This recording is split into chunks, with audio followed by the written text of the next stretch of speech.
Melbourne test ఆసక్తికరంగా మారింది. Follow on గండం నుంచి భారత్ బయటపడటమే కష్టం అనుకున్న టైంలో నితీష్ కుమార్ రెడ్డి, వాషింగ్టన్ సుందర్ ఆదుకున్నారు. ఫాలో ఆన్ ప్రమాదం నుంచి టీమిండియా బయటపడటంతో మెల్బోర్న్లో తర్వాత ఏం జరగబోతోందన్నది ఆసక్తికరంగా మారింది. 3వ రోజు ఆట ముగిసే సమయానికి భారత జట్టు 9 వికెట్లకు 358 పరుగులు సాధించింది. తొలి ఇన్నింగ్స్లో టీమిండియా ఇంకా 116 పరుగులు వెనుకపడి ఉంది.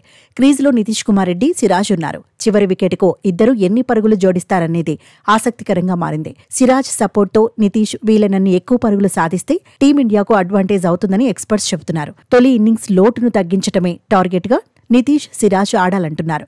అయితే 4వ రోజు ఆట ఆరంభంలో పరిస్థితులు ఎలా ఉంటాయన్నది చెప్పలేని పరిస్థితి అంటున్నారు. మ్యాచ్ డ్రా అయ్యే అవకాశాలే ఎక్కువగా కనిపిస్తున్నాయంటున్నారు. అయితే రెండో ఇన్నింగ్స్లో ఆసీస్ అటాక్ చేసే అవకాశం ఉందంటున్నారు. తొలి ఇన్నింగ్స్లో 70కి పైగా ఆధిక్యం ఆసీస్కు దక్కిన దూకుడు చూపిస్తుందంటున్నారు.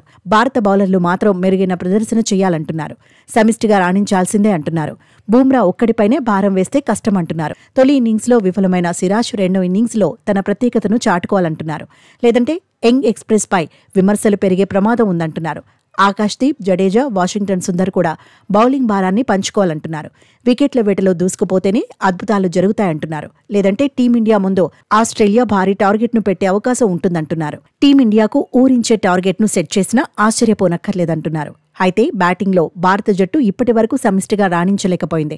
ఎక్కువగా నితీష్ కుమార్ రెడ్డి, కేఎల్ రాహుల్, యశస్వి జైస్వాల్ మీదే ఆధారపడుతోంది. తొలి టెస్ట్లో విరాట్ కోహ్లీ సెంచరీ సాధించినప్పటికీ ఆ తర్వాత ఇంపాక్ట్ చూపించలేదు.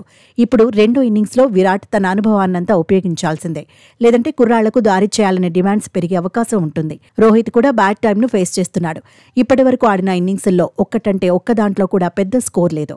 కెప్టెన్గాను రోహిత్ విమర్శలు ఎదుర్కొంటున్నాడు. మిడిల్ ఆర్డర్లో ఆడిన ఓపెనర్గా బరిలో దిగిన బ్యాట్కు పని చెప్పలేకపోయాడు. పంత్ కూడా ఇంకా ఇంపాక్ట్ చూపించలేదు. అయితే నితీష్ కొట్టిన సెంచరీ నుంచి భారత ఆటగాళ్లు స్ఫూర్తి పొందాలని ఎక్స్పర్ట్స్ సూచిస్తున్నారు.